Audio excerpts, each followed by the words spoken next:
Greetings. We're live. I think that we have three people watching. Greetings. And the YouTube is live on my computer. Good morning, everyone. Thank you for joining us. We're going to let folks keep coming in. This is the very first Hood Communist YouTube stream. I'm Onyesonwu, an editor with Hood Communist. I'm here with my comrades Erica and Musa. Shout out to the folks who are joining us live from our Facebook page and our YouTube page. We wanted to have a report back on a recent delegation that we just participated in to Cuba. We participated in a conference that we're going to talk about in detail today. But I think that we should let folks keep joining for a few minutes. What do y'all think? Yes. Yeah, I think that makes sense. And while we wait for some more folks to file in, um, I'm just wondering how both of y'all's mornings are going so far. It's a little bit early for the Hood Communist team over here. It is. It's very Uh, early. it's very low energy over here. For me, it's Ramadan and I have to stop eating around 6:30 a.m. So it's actually like right now the good time for me. Um, in a few weeks, I might want to change this time, but for now it works really well. Right. I do see we have some comments in the chat. Good morning, Hakeem. Good morning. Is Goddess Krushina? Good morning. I met Sure you in person. is. Hello. Y'all need some Cuban coffee. Yes, we do. Goddess crew, please bring me some tonight at 7:40 p.m. when I can have some again. That's hilarious. You know, I make my coffee in that thing. What's that called? Like the little pot? Is it a The mocha mo pot? mocha, that's what I use. Yes. Isn't that like a Caribbean thing? It is. It's very Caribbean, very Latin American. And you know what's wild is like they're really easy to use. Like all jokes aside, it makes the best cup of coffee. It doesn't use a lot of coffee. It's so easy to clean. Like I could really be an influencer for whatever It company was sells also like those. $9. It's like $9. Very Yeah, easy to use, like you said, and it makes the best, strongest coffee, like espresso. exactly. So once I finish this, So Onye, aside from the coffee talk, where are you calling in from today again? I'm in Orlando, Florida, occupied Seminole, Muskoka, and Miccosukee territory. Nice. Yeah, it's What very about warm you? here.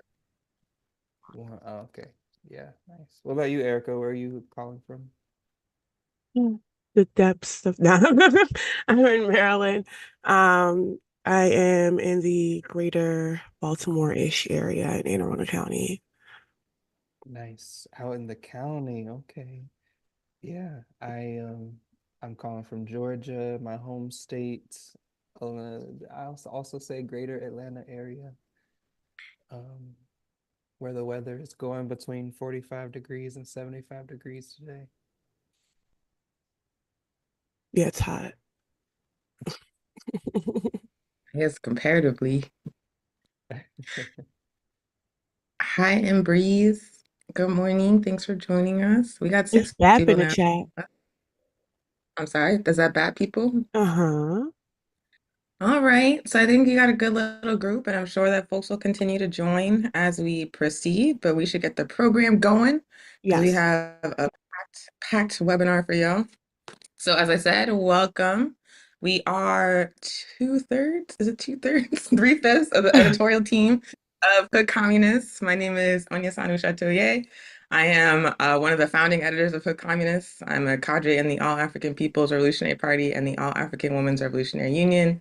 I'm also on the National Coordinating Committee of the Ben Sandwich Brigade, and I participated in the delegation that we're going to talk about in a second. And I'll pass it to my comrade Erica to introduce herself. Peace. I am Erica. I am the coordinating committee vice chair of the Black Alliance for Peace. I am also the Baltimore coordinator for BAP and the co-coordinator for the Haiti Americas team. It's getting longer and longer, I feel. I'm also a member of the Uchima People's Progress Party here in Maryland, and I am a founding editor of Hood Communist as well. So I'll pass it over to Musa. Hey y'all, Assalamu alaikum, Ramadan Mubarak. My name is Musa Springer. I am the newest editor on Hood Communist editorial team, also a member of BAP Atlanta, and I am the international youth representative for Cuba's Red Barrial Afrodescendiente, among other things. And I am really happy to be here in conversation with these two lovely sisters. I'm gonna pass it You back to also run you. the Groundings podcast, right? Sorry to interrupt.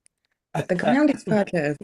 Yeah, I am also the host of Groundings podcast. Thank you for reminding me. Yes. Because I know everybody watching us listen to that. Okay, so we are the Hood Communist team. I said we're three-fifths because we have two other editors. Our comrade Salifu Mack, who is currently in Burkina Faso helping to build the Thomas Sankara Center and the APRP in the Sahel. And then we also have our comrade Ajamu Umi, who does, if you are like up on like the Pan-African YouTube world, he does Our Ancestors' Voices with Shakura Umi on Sundays. So we are not complete, but this is a portion of the team. We are specifically the portion that participated in a delegation to Cuba in February. Before I get into that, I want to give a little bit of context about what we're doing here today. Hood Communists, we've been on like other people's YouTube shows, but this is our very, very first episode of our YouTube show. We have been having, I'll say, sporadic Telegram lives ever since we were booted from the State Department controlled Twitter platform. We moved our show to Telegram and we engaged in like audio programs with y'all, talking about articles on our site, talking about current events, having a lot of great discussions with the folks who were gracious enough to follow us to Telegram. And then we were like, man, we are like cute people. We're very charismatic. Why wouldn't we have a video platform? This makes no sense. So we came up recently with the idea of just starting a video platform to have another space to talk about our analysis, to talk about what's going on in the world, to interact with y'all. So that's the idea behind the Hood Communist YouTube channel. We hope that you will like this video, that you'll share this video, that you'll continue to engage us in the comments. Love the good mornings, love the free Hood Communists. Yes, shout out to the we went briefly viral when we got clicked off Twitter for no reason other than being anti-imperialist, and y'all like rallied behind us. And then we never went back because fuck Twitter. But anyway, now we are on YouTube. We will continue to do Hood Communist Radio. We'll, of course, continue to publish on the blog. Yesterday, we published 4 great new articles, including a statement from the Ojibwe People's Party and Black Alliance for Peace, 2 revolutionary poems. So check those out for sure. Continue to read Hood Communists, continue to participate in our Telegram. But for now, as I said, we recently participated in a delegation to Havana, Cuba, to participate in the second international meeting of theoretical publications of left parties and movements. We were actually invited to participate in that conference by our comrades at ECAP, the Cuban Institute for Friendship with the Peoples, as well as the Cuban Communist Party. It was a great honor for us. It was an opportunity to take Hood Communist International to participate in a global space, strategizing and theorizing about anti-imperialism. We got to interact with people from all over the world. We got to share our ideas, our humble ideas for how to move forward collectively in the anti-imperialist movement. And we got to express our unconditional solidarity with the national liberation struggle in Palestine. And we also had, thanks to Musa, a delegation within the delegation where we got to interact with members of the Red Barrial Afrodescendiente and African neighborhoods in Havana. We were in their homes. We were baking bread. We were making music. It was delightful. So y'all, anything you want to share about the experience overall? No, I mean, I think you really covered everything. And just briefly, I'll say, it was a pleasure to really be able to go with the two of you. And we each represented, we're in the same organizations, and then we're also, outside of organizations for one another. And we were able to really move in principled unity and not just build with the Cubans, but I think build with each other on a deeper level too. And it was just really, really, really wonderful getting to experience it. And I'll leave it at that unless Erica has something to add. Yeah, no, I think that you covered it. I think that was the most time Onye and myself had spent together. And we started this blog in 2019. So that was really significant to have spent that time. And I do agree that I think that we built um more on a comrade or at least a mutual comrade level with one another, especially getting each other there was part of that process and being able to share that experience with you all, I think was remarkable. It's a highlight of the trip. Yeah. And definitely shout out to our community and our readers and supporters for the help in getting there because we definitely could not have done it without y'all. So thank you. Thank you so much. But we want to talk in more detail about like what kind of political struggle, political analysis we participated in at the conference. So to start that conversation off, I'm going to pass it to Musa. Yes, so thank you for that. One of the biggest themes of the conference going into it, and especially for Hood Communists coming out of it, I think, is this notion of the battle of ideas.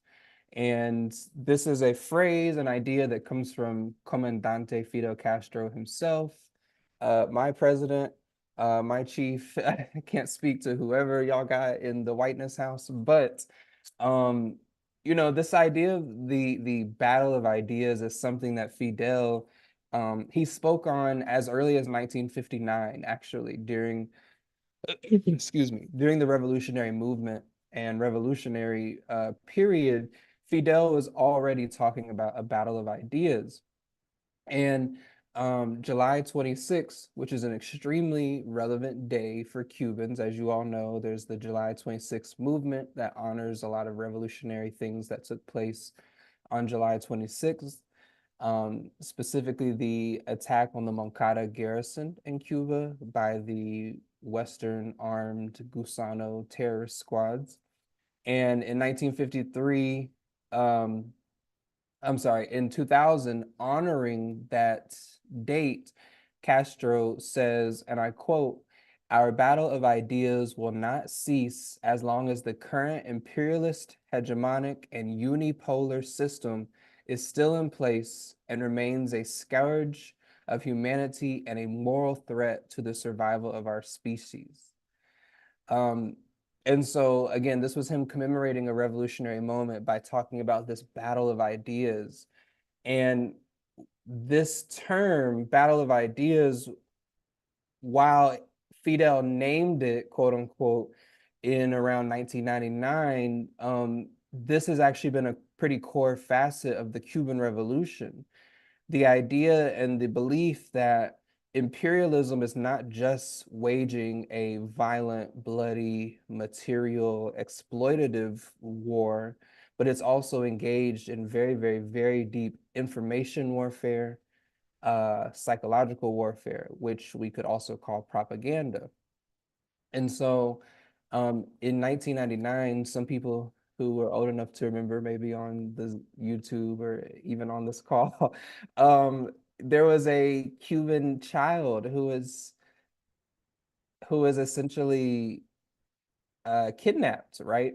He was the son of Juan Miguel Gonzalez, whose 6-year-old son, he had been kidnapped and taken to the US illegally. And there was an entire movement actually to get him back, right? And so this is really where Fidel starts to crystallize this idea of the battle of ideas. And he says that in order for the US to justify kidnapping a Cuban child, it has to be in the midst of a battle of ideas, which they can sling whatever lies that they want about Cuba and the Cuban government. And so um, one of the reasons why this was such an important and grounding idea is because it's relevant to our current ideological struggle and our fight against imperialism. Because we know right now, hood communists in almost all of our writing, our social media, our talkbacks that we do on Telegram, and then in all of our individual organizations we're a part of, we're constantly talking about how imperialism uses propaganda, it uses lies, it uses deceit. In the case of the Zionist aggression taking place right now against the Palestinian resistance, it's almost completely built upon fabrication and lies and stories that have all been debunked, right? And so Fidel was calling this out decades ago. And so we arrive at this conference, and this is what's like grounding us all. And we know the significance of all of us. I think there were over 37 different countries represented at the conference. We all came to Cuba specifically, and I think that is also very significant, that we're all dealing with our own information warfare and battle of ideas where we are. And then we go to Cuba, which has this 65-year-old blockade that is upheld by lies and nonsense. And so the significance was really strong. Um, Something that everybody at the conference in the room, I think no matter what country or party or organization they represented, something we all united on was the urgent need to defend socialist and anti-imperialist ideologies.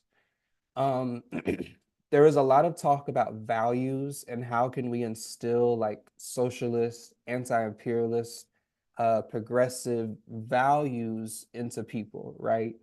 And this meant that everyone in the room was sort of acknowledging that imperialism has not just underdeveloped and exploited us, but it has really mentally brainwashed us, and it has provided us with a set of values and ethics and ideologies that are not only destructive to ourselves, but have been proven destructive to the world.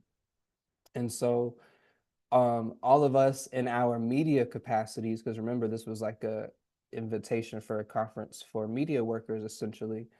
Um, we strategized and we thought through what it means to counter the attempts to delegitimize and undermine leftist principles. And so one of the things that we discussed was in the battle of ideas, what we have on our side is the truth, right? So the imperialists might have a multi-billion-dollar media apparatus. They might have all the lies on their side, but we have the truth. And as media workers, our job is to share and promote that truth in this battle of ideas. And then the last thing I'll say before I turn it to see if Erica and Onye want to add anything is that the notion of the battle of ideas, Fidel might have named it that, but it's not unique to Fidel. Revolutionaries around the world, especially African revolutionaries, have spoken a lot about the need for culture, for revolutionary cultural work and cultural organizing to change minds. Um, Amilcar Cabral, very famously talked about this very notion, and he put it in terms of colonialism. And he said that the colonial institutions, colonial vestiges, colonial ways of thinking and culture, whatever cannot be salvaged for our liberatory purposes, we need to get rid of it and be ready to create something new and better. And he spoke a lot about culture as a site of struggle, as did Mao. Mao Zedong from China, he actually has this wonderful speech that he gives to cultural workers. And he says, alongside our battle against imperialism with guns and weapons, we also need a fierce ideological battle being waged by artists, writers, and cultural workers. And so again, this is an idea that is present globally for any liberation struggle. Ho Chi Minh in Vietnam said the same thing, right? And so uh, I just want to stress the importance of this is really what grounded the hundreds of us at this conference. And that being the basis for why we were there, I think, opened us up for very, very, very powerful discussions and strategizing. But I'll stop there because I've been talking a lot, and I'll pass it to one of you two. Yeah, I didn't mean to nod when you said you were talking a lot. I was just like saying, yes, I agree with the Battle of Ideas. But I really love that you broaden it beyond Fidel Castro because he articulated like really clearly and a really pivotal point in the development of the Cuban Revolution in the modern era. But it's really true that it's not a concept that's unique to the Cuban Revolution. And I feel like that's true like, about like a lot of revolutionary ideological concepts. But I love that you mentioned Cabral because I was rereading National Liberation and Culture the other day, and there's like a quote in that speech that goes so hard. He says, "The greater the differences between the culture of the dominated people and the culture of their oppressor, the more possible victory becomes. History proves that it's much less difficult to dominate and to continue dominating a people whose culture is similar or analogous to that of the conqueror. So he's basically saying, like, the more different we make ourselves from our enemy in terms of our expressions of our culture, in terms of our values, the easier it's going to be for us to wage a liberation struggle using our culture as the basis. And I really feel like the Cuba is like extremely huge on developing like a progressive national identity, a revolutionary expression of Cuban culture. They take all the elements that made modern Cuba, like the African elements, the indigenous elements, even the elements from Spain, which at first I was like, why is there so much Spanish stuff here? But I get it. It's like part of their story. So they use that foundation to build a culture and a society that is like so radically different in values and expression and openness from the society of the US empire. Like there's this focus on like collectivism, this focus on building unity, like that moment we're going to talk about in more detail later on, but like, there was like moments of struggle around the question of Palestine. There was like some straight up Zionists in the room to everybody's surprise. And the way that the Cubans handle it, particularly the Cuban youth, where they were like, no, we stand with Palestine, but also they were like, we still have to find a basis of unity, y'all. We're all here together. And I found that to be like really, really principled. Like they always have like the bigger objective in focus, and they always focus on like building that revolutionary solidarity across difference. And I feel like that's a different way of engaging with the world that we learn in like Western states within the US. I know Erica had anything.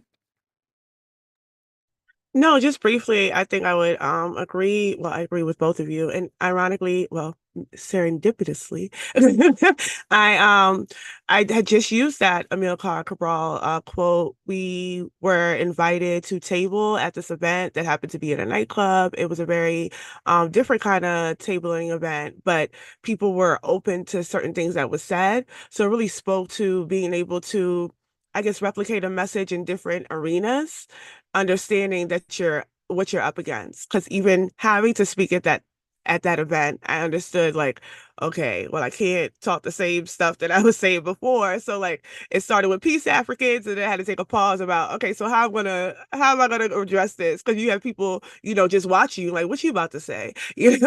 And I think it's really important. I think to that point, it speaks to, I know people talk about, meeting people where they're at, but I'm a stickler for keeping the language and keeping the narrative. That meeting people where they're at does not mean changing what we are saying. It means going where they are and saying these things, developing relationships with people that so that what you're saying isn't so out of left field for folks. They can actually have like a material base to hone in on. And I do agree with Musa, like one of the highlights for me was being able to hear other media entities or formations and other left-wing parties discuss the sort of battle or struggle that they're up against with these kind of battle of ideas that kind of come through social media spaces that have captured the youth.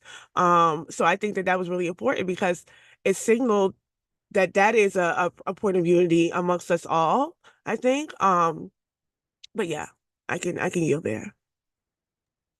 Yeah, and I'll just add, I love the idea, like what you said about meeting people where they are. And I think that something we find across the, I would say across the global South, wherever there's liberation struggles, is an emphasis on culture and an emphasis on interpersonal relationships, collectivism, a collective outlook on life versus capitalist liberal individualism, all of a new set of ethics and values for how we relate to and speak with one another. And I think that the people in Cuba are unique in the way that they are extremely, extremely clear that it is US imperialism and the US blockade that is hindering them from fully realizing these socialist ethics and values and ideas. So, like, the fact that they have been able to do so much with their revolution is amazing, and I think they're critically aware, like we have a boot on our neck that is suffocating our capability to fully fulfill our duties. And I wanted to read one more quote from Fidel. Um, and this is from a speech he gave in 1999 in Venezuela discussing the battle of ideas. He says, the US was unable to defeat a united people, a people armed with just ideas, a people endowed with a great political consciousness, because that is most important for us. We have resisted everything and are ready to continue resisting for as long as need be, thanks to the seeds planted throughout those decades, thanks to the ideas and the consciousness developed during that time. It has been our best weapon and it shall remain so. And so again, I want to emphasize too, he's not saying that the battle of ideas is more important or is in competition with actual revolutionary armed struggle either. He's saying the two complement each other. This is something Walter Rodney spoke a lot about. Walter Rodney said that culture is a total way of life. It encompasses everything. And so when we think about our ideas, they emanate from our base. They emanate from our job, from the people around us, from our homes and things like that. And so the battle of ideas can't be a battle of ideas that are not intimately attached to our lives. These can't be a battle of ideas that are not relevant to our struggles against imperialism. And I think that's important to highlight is what we were discussing in Cuba, everything felt relevant and urgent. And like we were really just discussing the primary contradictions within these ideas, more so than going down rabbit holes and, long diatribes and things like that. But I'll wrap up there unless either of you had any final thoughts on that. And I think I'm going to pass it over to Erica for the next section, right? Yeah. Yeah, I think these sections kind of flow into one another in terms of international solidarity and unity. Like I said, it was a highlight for myself to hear from multiple left independent media formations and organizations speak directly to struggling with this capture the youth. It's really a thing that we have to sort of really think through and think about because instead of discussions on conceding to these spaces, there were discussions that overemphasized unity as a strategic tool to enter that arena and redirect the discourse in ways that would benefit ultimately the objective of liberation of our people away from this Western hegemonic culture, ideology, way of thinking, and left unity pretty much is essential in creating a sort of powerful international stance that addresses the complex issues of imperialism, colonialism, patriarchy, even Zionism, capitalism, overall oppression, right? And I think by coming together and collaborating across diverse movements, we are able to strengthen our efforts to fight for justice and liberation for marginalized communities globally. And I think about that more because of the conversations that we had, separate conversations aside from what was had at the conference about these splits, right?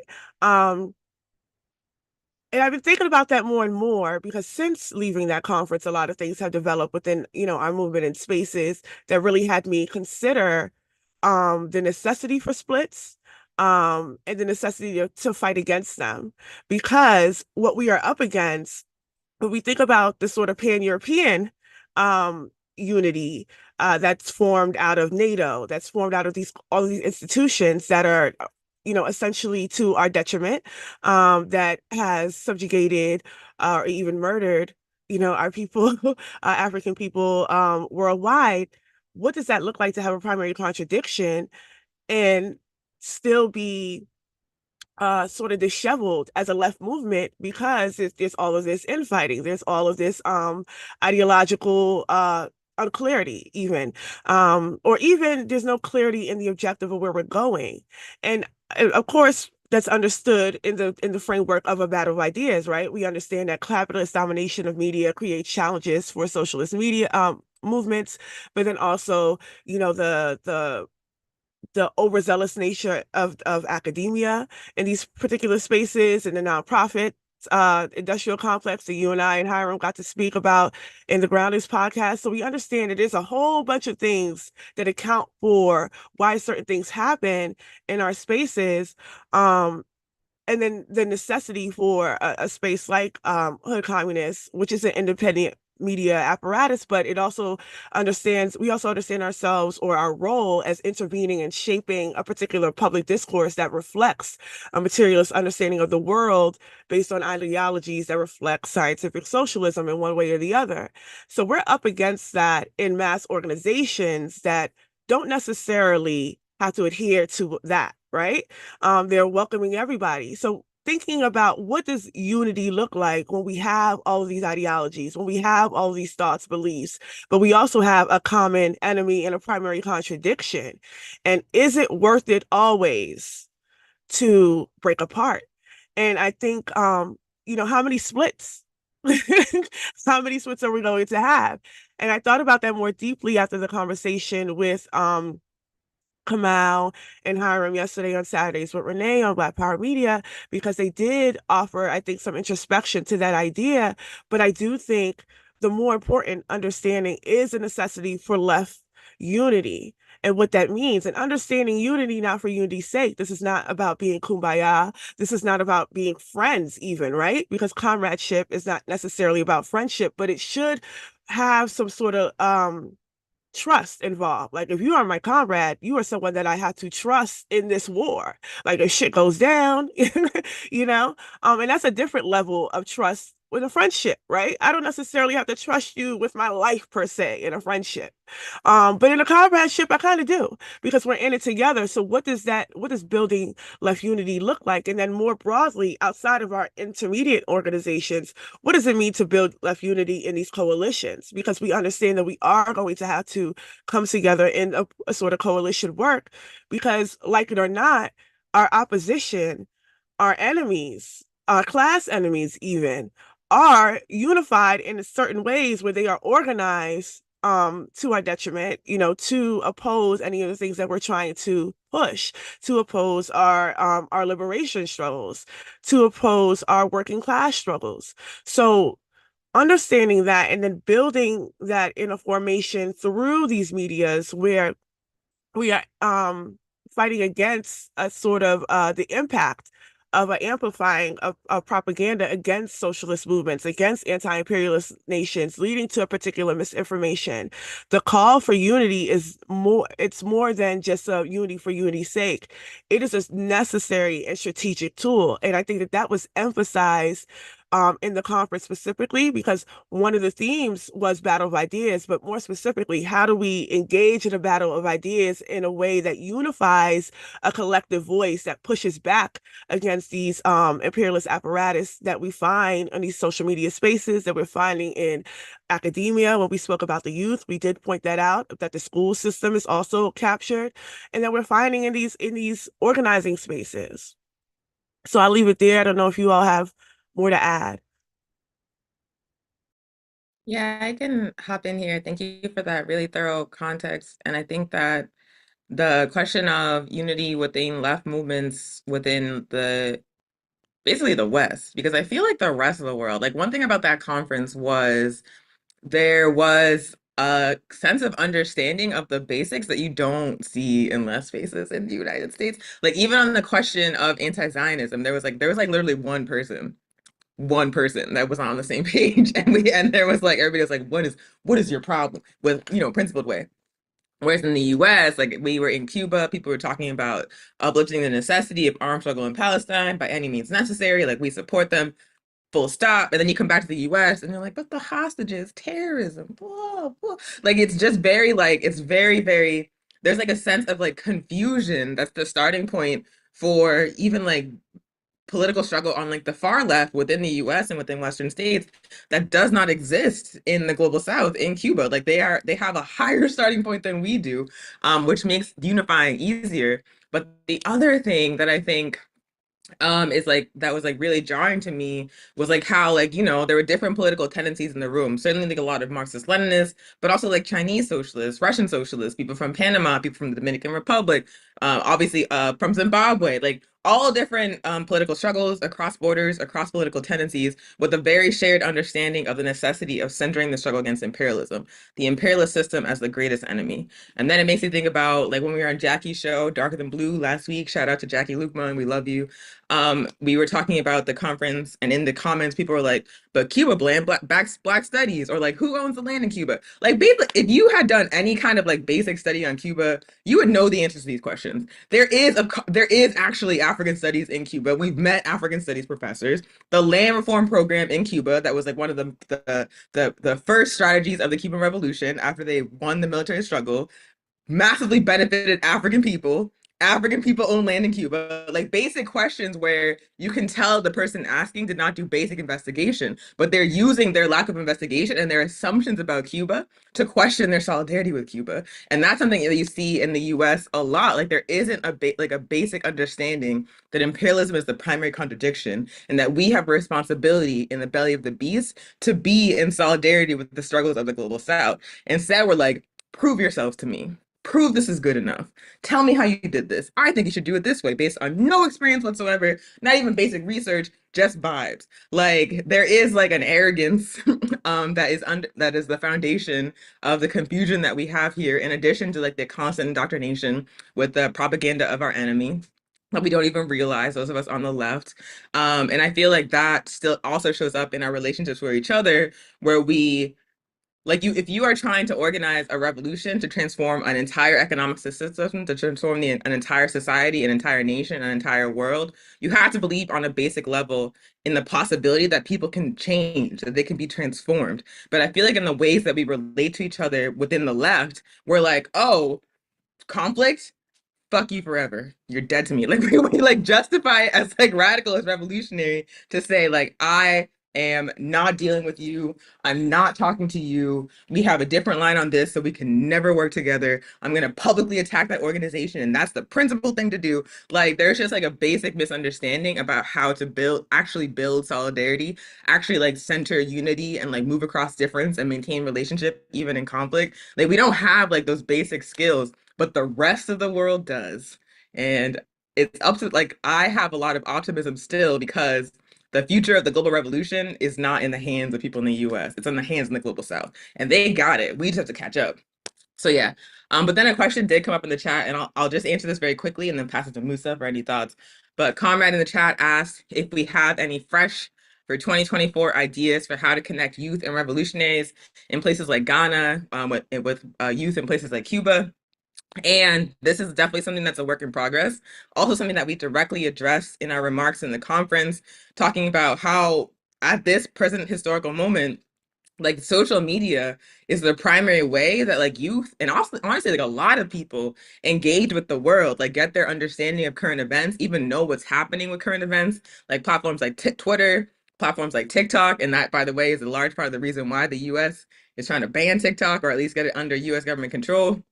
So understanding this new way that youth in particular are engaging with the world, understanding that the old ways that we have relied on, like, deep study together, reading long form text together, like those are becoming less and less popular for a lot of reasons. Like, how do we reach the youth with these ideas, with these struggles in a way that's going to be accessible to them? So this is like a question that is like on a whole movement to address, but particularly on platforms like ours, which we're young people, right?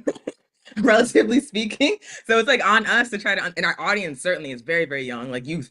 So it's on us to try to figure out these questions. And some examples are the way that we engage our social media platforms like Instagram, the things that we highlight, the articles we talk about, like even the tone of voice that we write in is all tailored to like talk to people like us, to talk to youth who feel like, that like traditional ways of revolutionary organizing are not accessible to them.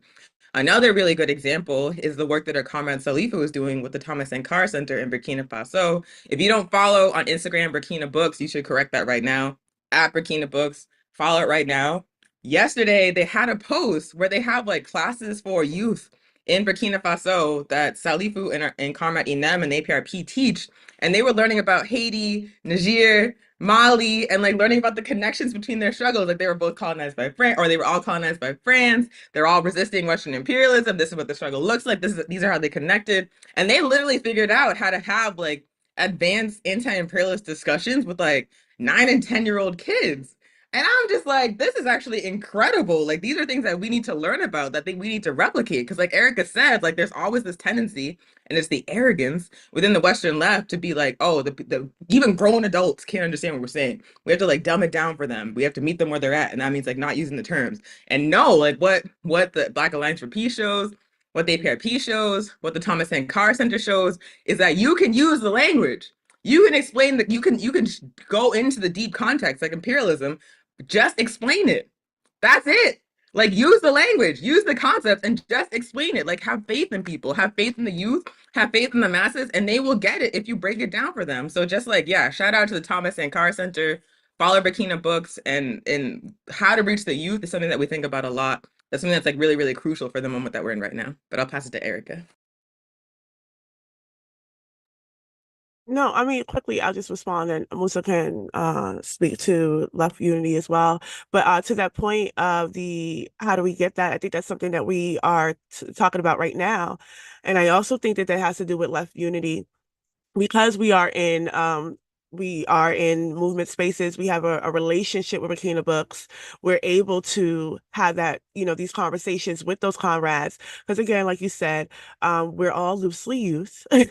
But we are able to have those conversations because, we have been lucky enough to meet political leadership in certain countries and form political relationships with certain organizations in countries where we can say, hey, what does a delegation look like to get certain people to Burkina or certain people from Burkina to Cuba? Like what, and developing those relationships so that people can be in conversation with one another. Or even most recently, like we've seen that the Nicaragua embassy opened up and they had some folks from Burkina go to Bluefields, right, and meet the mayor Bluefields, who I adore so much. But and I think that that is one of the ways that we're able to facilitate these kind of meetings and in international delegations and processes of solidarity and unity by being in connection with organizations, by constantly having conversations with organizations, and again, not splitting up because of a disagreement. Because I think that those examples show the sort of importance of keeping these relationships together, because we're able to expand on those relationships and build out on those relationships. And certainly, we're not always expected to agree. I think that's a fallacy that these organizations are expected to be perfect, that everybody's expected to agree. We can't move in those ways. And I think a lot of that is impacted by how people come into organizations and where they're coming into organizations from, that they have a kind of a widely misinterpretation of what it is and what it takes to build something. But I think to the point of building those relationships, it can only happen through unity. And I'll yield to let Musa speak. No, I'm going to be very, very brief. One of the ideas, well, there's 2 points. One is that when you are at a conference or any kind of gathering, well, you shouldn't even just make it about this conference in Cuba. That's just the best example. And despite all of the tendencies, all of the different positions that I'm sure people have on different things that are occurring around the world, we all arrived at the basis that imperialism, capitalism, colonialism are driving the world beyond repair, and that is our primary contradiction, which we are all unified against. And because we all arrived at that basis, it was not a hurdle we had to jump over to then go into deeper discussions and strategy. Everyone in the room, even in the in-between sessions when we're out in the lobby getting coffee and chit-chatting with people, we are understanding like why we're here, what the primary objective is. We're not having to have ideological struggles with people during the coffee break. We're not having to reaffirm all struggles are connected and all of these platitudes on the microphone. And then my second point is in terms of unity, especially right now in the context of Palestine, Sudan, Haiti, and the Congo, there's this line that keeps on coming up of people saying all struggles are connected, all struggles are connected. And I just want to drive the point home that that is extremely true, but it's true not because of some metaphysical or like magical force and in our hearts we're all connected through. No, it is true because there is a global primary contradiction of imperialism that is driving the world beyond repair, especially and particularly for Africans globally, right? And so, um, in order for us to arrive at unity through struggle, we have to first have that same baseline that we're all arriving at, so we're not wasting time arguing about minor positions and differences, while in reality we might agree with like 90% of everything else, and then we're only focusing on these small differences that we may have. And so I just think that the benefit of us arriving at that point played out throughout the duration of the entire conference. And again, I keep hearing this: all struggles are connected, no one's free till everybody's free. And I think the sentiment and the intention is nice, but why that is true is what people need to focus on. That is true because the same imperialism that is pushing the 1033 program and Cop City in Atlanta is pushing the blockade of Cuba, is funding the genocide being led by Zionists against the Palestinians, right? And so like that is what makes them all connected. It's not in our hearts, which it might be that too, you know, but I'm just sort of getting at this point of the primary, what we mean when we say the primary contradiction. That is what connects our struggles. Um, and I'm going to pass it back to Sister Onye, but thank you for that part, Erica, because unity right now is what we desperately need and what we desperately lack, I feel. I really appreciate you because people say like all struggles are connected, like a platitude, the way they be saying like freedom dreams and all states are bad. It's just like a vibes based analysis, and you're correct that there is actually a material basis for having an understanding that all struggles are connected because imperialism is a primary contradiction. Imperialism, impacts everything, every aspect of our struggle. But that's how people be talking about when they say that. They just be saying it for the vibe. So I appreciate the materialist analysis, and that's actually like a very good, and also like what you said about like how we have to like be in solidarity with these struggles or move in solidarity with these struggles because again, we understand we're facing the same enemy of imperialism. It's not just about what we feel, but also, when Ansar Allah is like sinking boats in the Red Sea, like I feel that. Like I feel like I get really hype when the Palestinian armed resistance is like just like whipping. Like that is why Israel is like so desperate on the global stage because they are not succeeding militarily on the ground. They are not. Even though they have superior firepower, the backing of Western imperialism, they're getting wrecked. Their like leaders are getting assassinated. Like it's delightful. And I find it delightful. Like honestly, I saw a video on Instagram the other day of a Palestinian man like attacking an IDF soldier in a convenience store, and I was like, yeah, get him. So like I understand the material basis of why we have to support the Palestinian national liberation struggle, but I also every time a colonized person gives it back to the oppressor, particularly in an organized way, like I feel that in my spirit, in my heart. But this is a very good segue to the next part of the conference that we want to talk about. One of the collective actions that we took was ratifying and releasing a statement in solidarity with the Palestine national liberation struggle against Zionism and against settler colonialism. And this was the point where there was some struggle in the conference hall because the majority of the world was saying, we support Palestine, full stop. Zionism is white supremacy. Zionism is a tactic of imperialism. Israel doesn't have the right to exist. Like we were on the same page.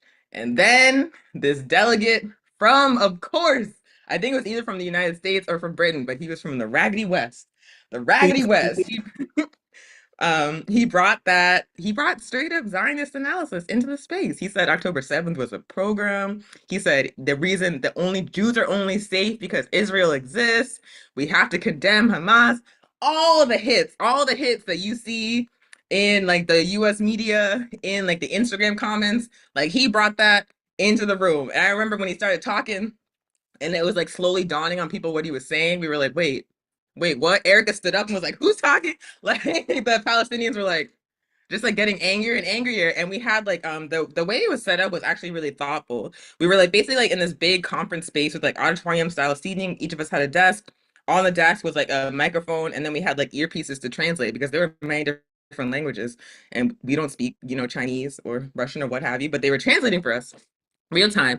And so we were listening with the delay and like realizing what he was saying. And the Palestinians, the delegates were students at the Latin American School of Medicine, Palestinian students, because Cuba has trained thousands of doctors around the world, including in Palestine, millions of doctors around the world, for free.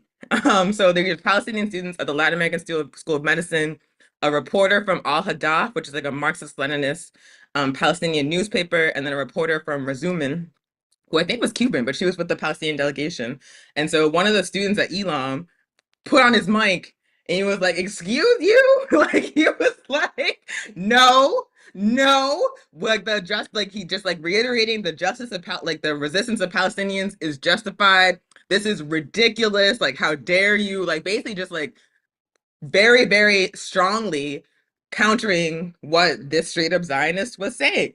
And then we had like, we're loud, we're young, so we were like, "Free Palestine from the river to the sea," and the whole room started chanting. Then ZANU PF was like, "Yeah." Like I feel like the Africans started off like we were going the hardest in the room, and then everybody else was like, "Yeah." And we basically started chanting because he said "from the river to the sea" was a call for genocide. Of course, like a socialist from the West saying this, unfortunately, is not surprising. And so we started chanting "from the river to the sea" because fuck y'all. So, so it was like a really powerful moment in the room. And then what happened afterwards, like the Cubans, it was like the youth wing of the Cuban Communist Party who was facilitating this particular section of the conference. And they were like, they got control of the room back. The person stopped talking. They got control of the room back. And then the sister, who was an African, who was like facilitating the panel, was like, she was like very, I feel, diplomatic and principled in her response because she made it clear. She's like, "I support Palestine." She made it clear. It's the first thing she said. And then she was like, "We are here to be in unity. We are here to find how we can still be in relationship, still move forward together, even across differences. And we need to focus on that." And I was like, you know what? I feel that. That's really principled.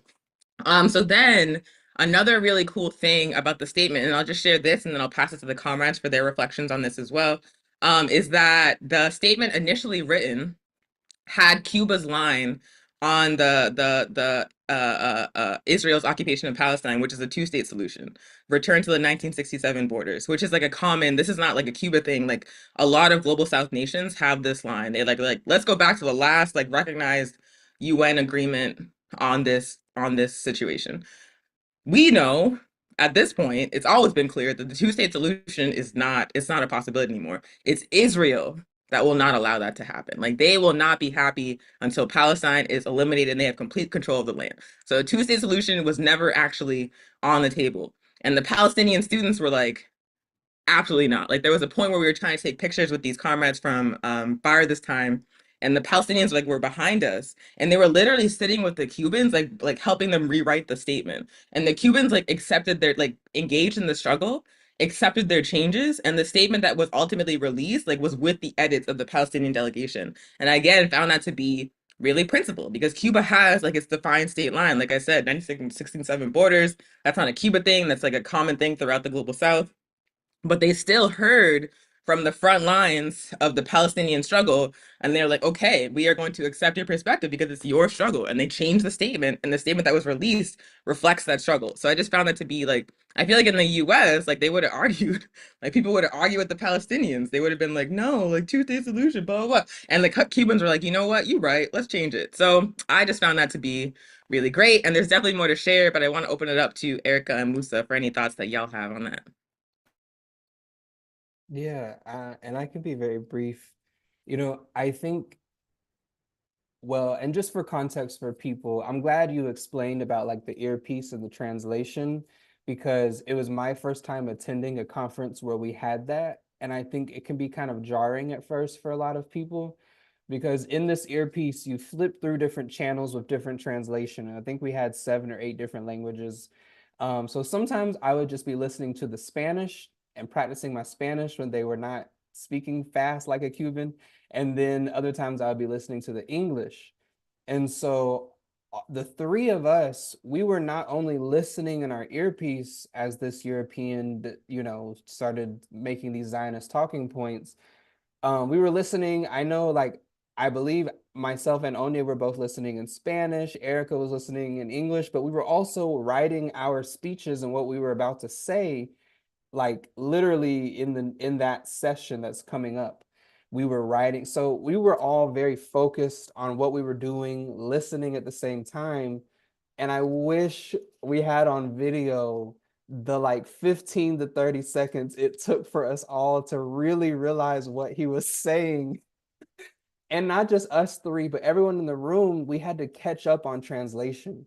And so the Palestinians to our left are looking at us, and we're looking at the Zimbabweans who are looking at the, like the Africans and the Palestinians in the corner literally made a triangle, and we're like, y'all hearing this shit? Like this.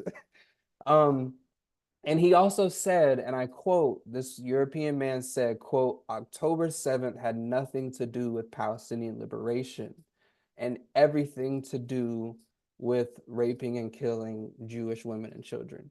And I think that specific quote is really, really important because it shows how off base that individual was with literally the entire rest of the room, where we have now at this point we had discussed for 2 straight days about media manipulation, imperialist propaganda.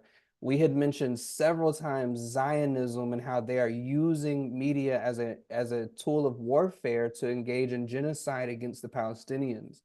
So all of these things had already been discussed. We had already moved in unity around these different ideas.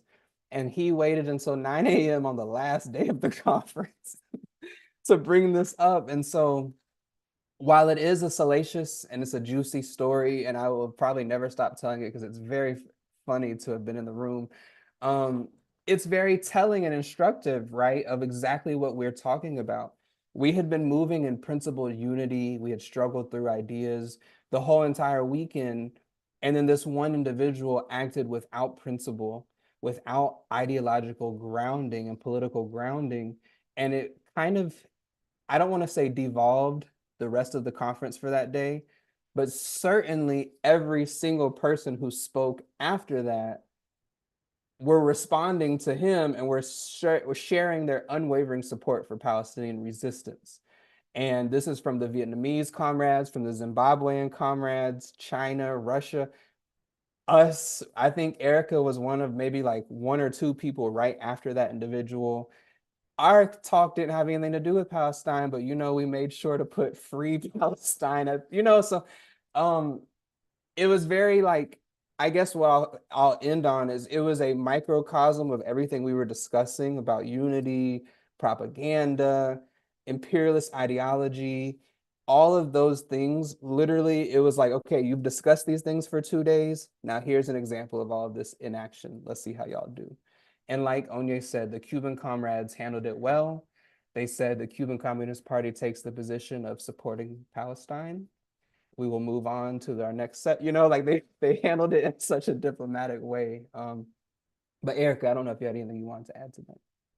Yeah, no, I think it's I'm glad that you mentioned that because that last day, like each of the days were focused on specific things that people were allowed to like speak to or write a report on and turn in and things like that. And the last day was about the youth. So for this person to decide that at this moment I want to sign my name up to say something about Palestine, even though this is a youth session, was intentional.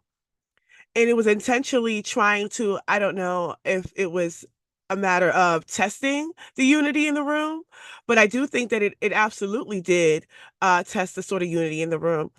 And then when you talked about, you both mentioned this, like one person in a room full of all these global media entities and organizations, I do think is like a microcosm for what it actually looks like in the material world. It is a very small sect up against the majority of the world. Um, and largely what I think was exposed from that was the sort of historical illiteracy and misleading media propaganda. Like I laughed when Onyé said, he played all the greatest hits because he really did. He went down like it was like a checkpoint. Like he was just checking the boxes. Right. Yep. Check. Like, nothing to do with October 7th. Check. And he just kept like, sternly saying it. I mean, I did stand up, but I stood up because I wanted to see, like, I was just in awe of the kind of boldness that someone would be in this room, in this space, saying these things. And I wanted to see who was that bold. But this has been the case for Palestine throughout the years. Um, the sort of historical illiteracy and misleading media propaganda that has shaped how people have even understood the Palestinian struggle, but more importantly, its resistance to occupation. And we recognize the importance of accurate portrayals in that space.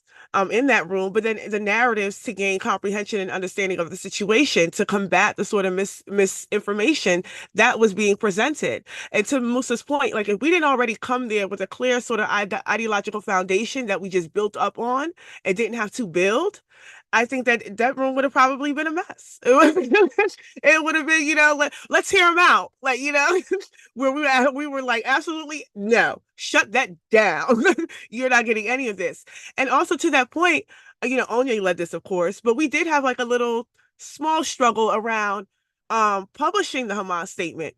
And the struggle wasn't around whether or not we should do it, but whether or not we prepared for what that kind of solidarity looks like, because it is a Hamas statement.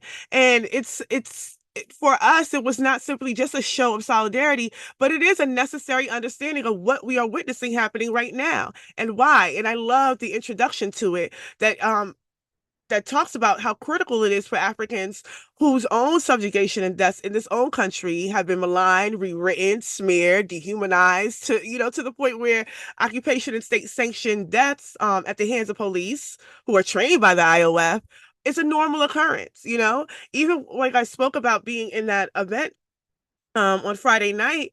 But again, speaking to people who are like, well, they brought it on themselves. When you talk about, they're bringing a juvenile bill, and that's the room that you have to enter in these conversations in. Not everybody's going to agree, not everybody, but how do you combat that, and what does that look like?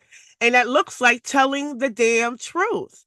And I think there was emphasis on that when we talk about the battle of ideas. It is, and why we talk about having people go on these delegations so that they can come back and tell the truth about what they seen and come back and tell the truth about what they heard. Because it's really important that we understand that. And to that point about making the connections, the same police trained by the IOF through the Deadly Exchange Program, it's like we have to understand these dynamics.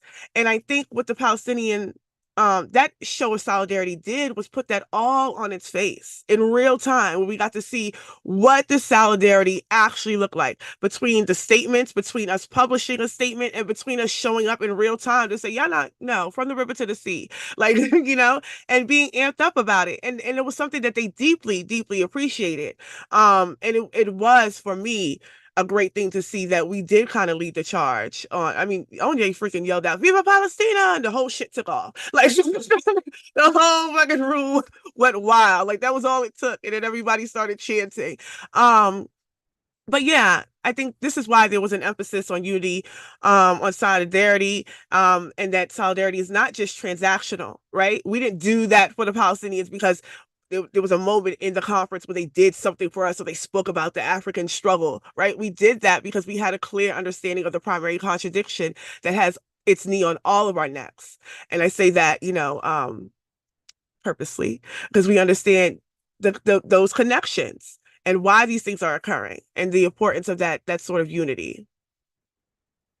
Absolutely. I think we got to move to the next section. But yeah, what Erica said is basically the bottom line. We're not just in solidarity with Palestine because it's the right thing to do, because it's like a moral question. We're in solidarity with Palestine because Zionism is a tactic of imperialism that is opposed to the liberation of African people, that is complicit in the exploitation and theft of Africa's resources and land, that is a force of reaction all over the planet. They don't just train cops in the United States, they train cops and military forces and militias all over the world. Like if it's the most possible right-wing fascist white supremacist government, Israel is like gonna build ties and figure out how to support that government. So understand, like, opposing Zionism isn't just about solidarity with Palestine, it's about the global struggle against imperialism. Zionism is one of the primary tactics right now, so it must be defeated, and Palestinians are on the front line of that fight. So we have to support them. We have to support them by their resistance by any means necessary. It's not even a question. And in the chat, I dropped that link to the our explanation of the Al-Aqsa flood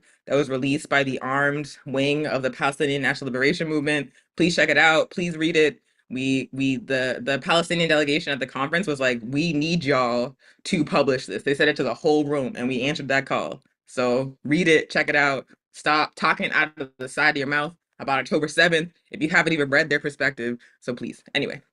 So let's keep it moving. We're reaching about the end of our webinar. And we want to thank y'all so much for being on the call with us. But next thing we want to talk about is strategies for how we can counter the onslaught of imperialist and white supremacists and capitalists and colonial propaganda from our enemy.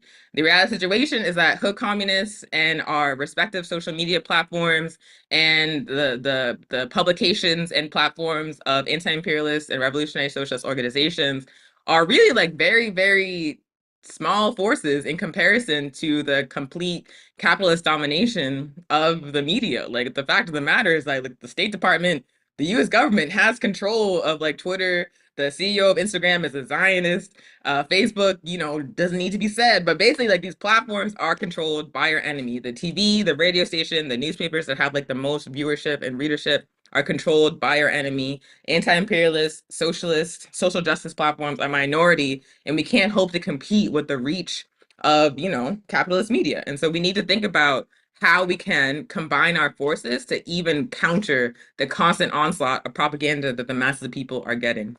And so something that we discussed in one of our remarks at the conference is the need for developing a coordinated social media strategy on the part of revolutionary anti-imperialist forces.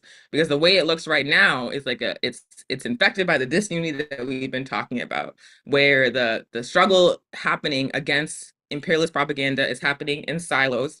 It's happening in very piecemeal form. It tends to be mostly reactionary, meaning that they come out with like a hot new fresh lie, and then we're like, no, that's not true. Like we're like always chasing after them, trying to correct it. We're not proactively putting out our narrative in like the systematic way that we need to. And so what we propose at the conference is that there needs to be coordination across the entire anti-imperialist movement, across organizations, across borders, to counter propaganda in a systematic way, but also to proactively put out our narrative, like what is actually being built. Not just like freedom dreams, but what is actually being built in terms of a socialist project, in terms of an anti-imperialist project. Because if we look at Cuba, if we look at Nicaragua, if we look at Eritrea, if we look at Guinea-Bissau, if we look at China, if we look at Vietnam, if we look at Laos, even if we look at Russia, to be quite frank, we see entire new ways of living, entire new ways of relating to each other in practice and being built right now. So why don't we talk about the world we want to build and not just what's wrong with the world as it currently exists?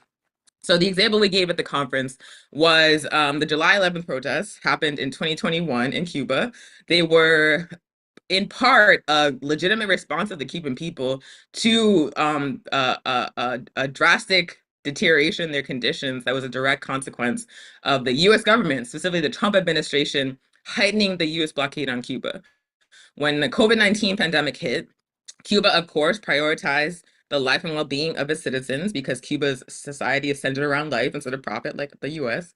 And so they shut down tourism in Cuba because it was not safe to have people coming in from all over the world. But tourism is one of the primary ways that Cuba generates income to keep its economy going, to meet the needs of its people. And so that meant like a very, very serious economic situation. And in that window, the Trump administration took the opportunity to apply what they called a maximum pressure campaign, over 200 additional sanctions on Cuba that have had the consequence of initiating what Cubans are calling like a new special period. And then, of course, the Biden administration came in, kept the 200 additional Trump sanctions, and then applied some of their own. So the situation in Cuba is bad. In July 11, 2021, there was a lot of shortages. Cuba had developed like a number of COVID-19 vaccines, but they were struggling to distribute them among the population because they literally did not have syringes, because they couldn't buy or import them because of the US blockade. There were like rolling blackouts. It was bad. So people in Cuba were like frustrated. That was the intent of the US government's policy, to like make them suffer. So they were frustrated, and some of them did demonstrate. But in those legitimate demonstrations, which were not against the revolution, which were not against socialism, there were reactionary forces backed by the United States government, forces like USAID and NED, who took the opportunity of these protests to attempt to destabilize the Cuban government, to attack the Cuban Revolution. So they were doing things like burning cop cars, like attacking water supplies, attacking hospitals, just like frankly wild shit. And people in the US saw that. Right-wing Cubans and confused petty B academics saw that shit. and took the opportunity to be like, well, of course, the Cuban people oppose socialism. The Cuban people want a different government. Like this, these protests aren't about how much they're suffering because of US policy. These protests are a rejection of the Cuban Revolution as a project.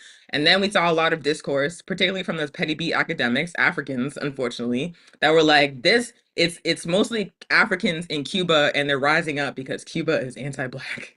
That was the discourse for a hot second. And then Black Lives Matter, which a lot of criticisms exist that are correct, but in this moment they moved correctly.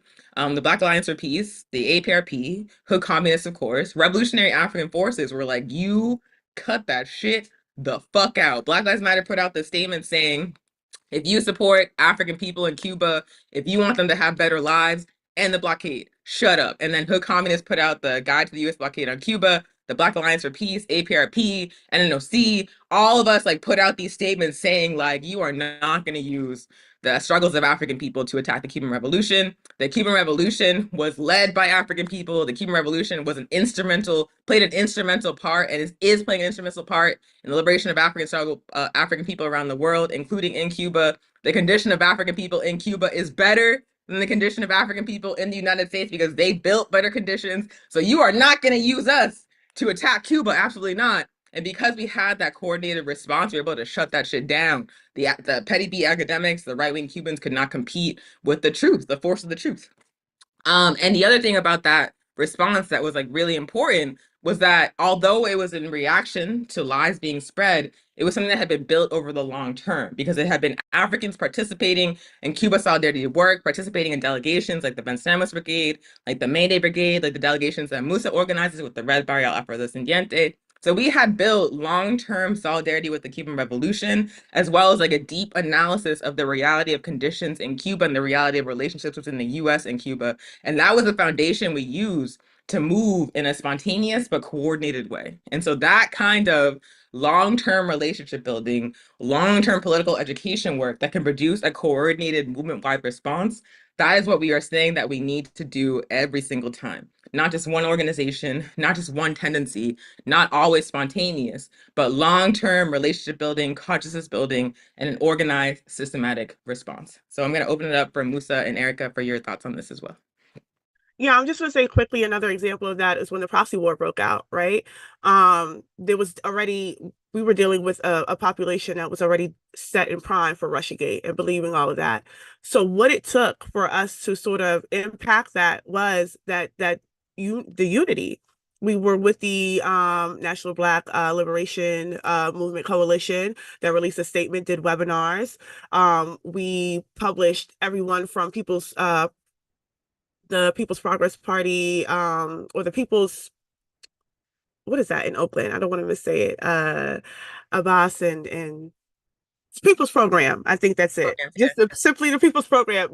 We released their statements. BAP did a whole toolkit on it. AAPRP did, and we just flushed it and flushed it and flushed it. And everywhere that we went, even language like proxy war, we refused to say that Russia has, has attacked Ukraine. Like we refuse to use particular language, so much so that we watched that shape how people began to think about it, because we understood that should Russia lose this war or should NATO win, that is a bad thing for Africans. And that was the thing that we kept to the front and center to combat everything else. So I think that provided a bit of clarity.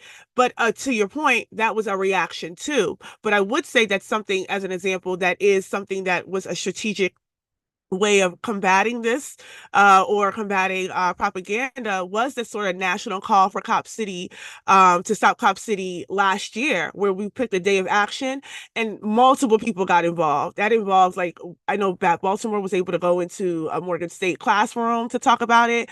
It was a plethora of people all over the country in different facets, whether it's on YouTube channels or in their media blogs or doing open teachings and webinars, but it was multiple people attacking an issue at the same day. And I think that sort of opened up the conversation about Cop City even more and allowed more people to get involved who have never heard about it before.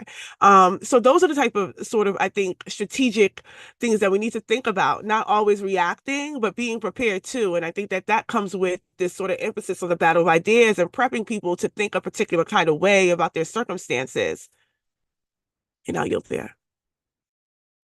Well, it's hard to follow up on that, Erica. Thank you for yielding so quietly and softly. But no, I think this notion of countering right-wing media and propaganda was present during the conference, and it was a little bit affirming for me to hear from people, really revolutionaries from these dozens of different countries who are also in their own ways experiencing a lot of the same dynamics that we're experiencing.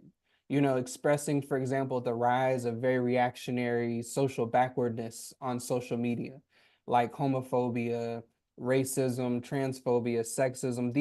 These reactionary tendencies are spreading because of the technology, not in spite of it, but because of this technology of like TikTok and Twitter and social media is allowing these reactionary ideologies to spread at a very rapid rate.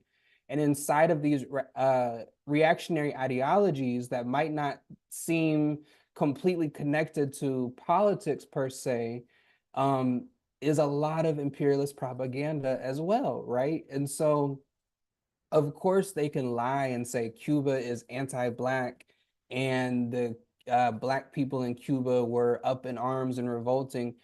Of course, because they're also at the same exact time being inundated with these reactionary social forces that are also pushing all kinds of backward nonsense. And so not only did we have clarity about imperialism, but we had clarity about like the greater landscape that we as organizers and media cultural workers are operating within.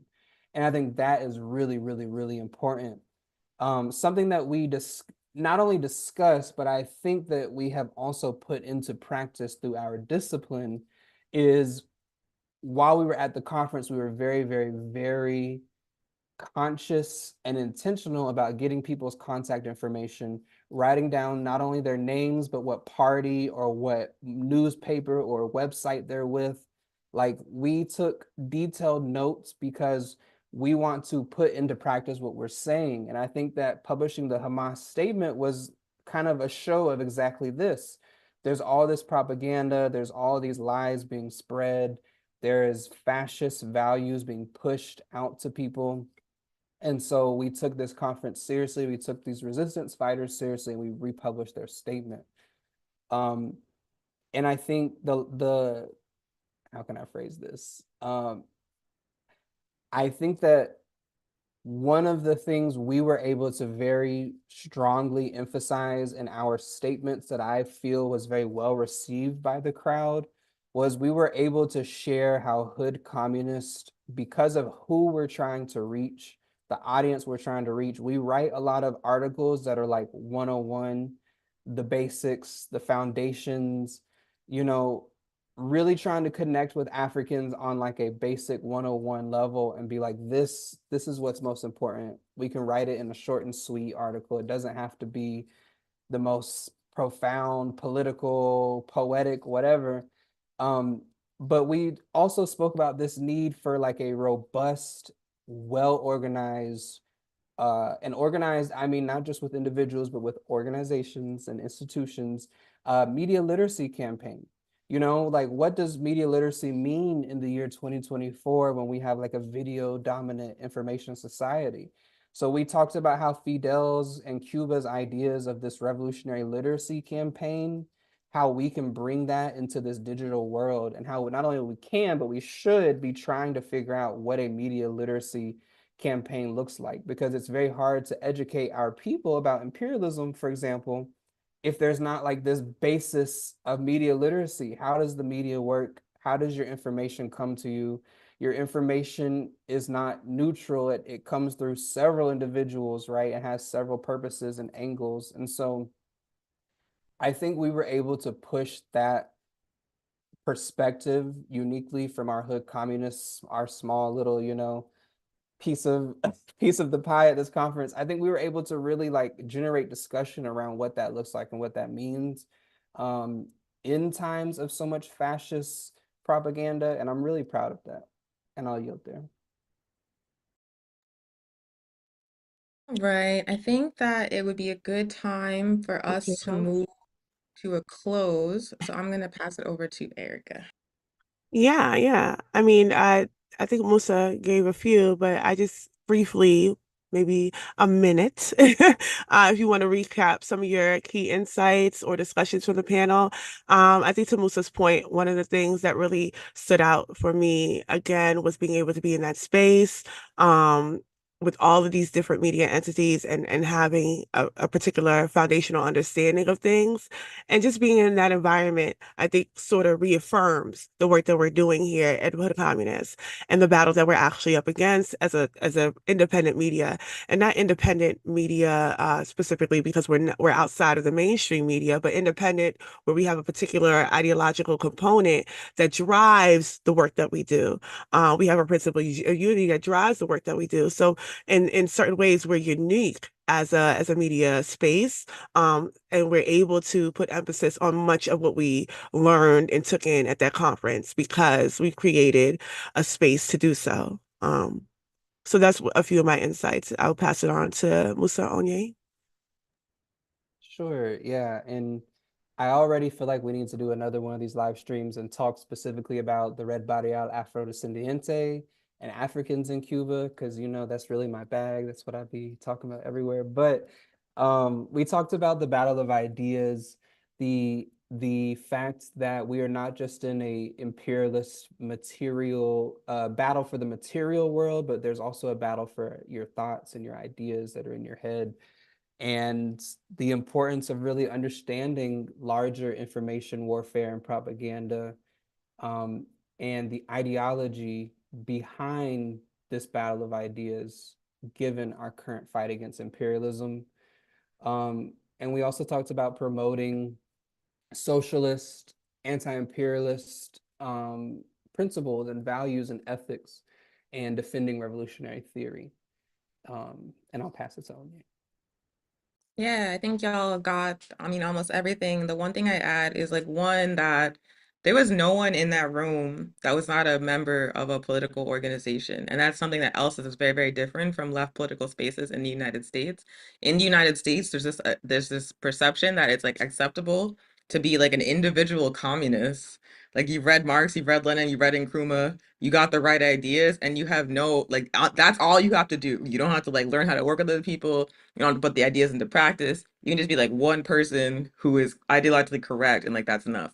Whereas in Cuba, at that conference, there was not a single delegate that was not a member of a party, a member of a political organization, and that was like the starting point for how we engaged each other. And the reality situation is that we cannot have a revolution made up of unaffiliated, unaccountable individuals. We need to be active in political organizations, political parties, political movements, and be moving collectively, be moving strategically. We need to use those organizations to like build relationships with each other, find bases of unity, stop the splitting, stop the sectarianism, stop the division over conflicts that are not the primary contradiction, period. And so like just like that focus on first being active in political organizations, and then second finding unity between our organizations, and something that I definitely took away from the conference. And then once we have that unity, finding how we can move collectively and strategically to counter like the hegemony of our enemy. Like we have like superior organization will beat superior force every single time. The global history of revolutionary struggle shows this in place after place after place. In Haiti,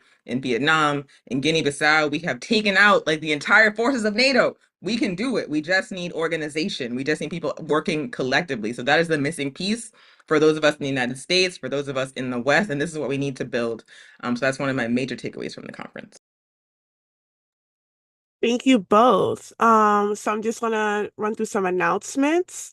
Also, we will be doing more live streams like this in the future, and we will have much better production as time goes on. So just bear with us. But the Benson Ramos Brigade is heading to Cuba July 18th to July 30th. I believe that Anya is going to drop the link in the chat. If you want to apply, please do. It's a great experience. I have a plethora of comrades who have gone, and it's been life-changing for them. And then plus, Onye's leading it. So, like, how much better could that be? Also, listen to Musa and myself on Musa's Groundings podcast with Hiram Rivera. We talked about the nonprofit industrial complex. Hiram is always a great time. It's hard to not interject with like, yes, when he speaks. We will mute quietly, nodding hard, because it's a really, really great insight to a lot of the things that we discussed even here. I think today you can find some points of relevancy. And then as always, please check out Hood Communist blog, or hoodcommunist.org, and check out our latest. We have 4 new pieces: the call for community control over public schools. We have 2 incredible poems, one by Darius Simpson, who we adore. And then another by Landon Smith, and then also the Baltimore and Eugene People's Progress Party statement on the new juvenile justice bill. So check all those things out, read and share, sign up for the newsletter so you never miss out. If you haven't, please go back to our ancestors' voices and check out our report back, or Darker Than Blue / Lukman Nation, or Voices with Vision, because we have been talking about these things, but each interview is not the same, I must say. So that's been refreshing that we're able to talk about the same thing in a plethora of different ways, because that just shows our skill set. But yeah. Please support. Follow us on the Instagrams, follow us on our Telegram, follow us everywhere you can, and just stay up to date, because we will be attempting to get back and jump back into the swing of more YouTubes, obviously, but then more Telegrams, publishing more frequently, re-releasing Hood Communist Radio, all the things for 2024 to look forward to. So thank you, Africans, for joining us.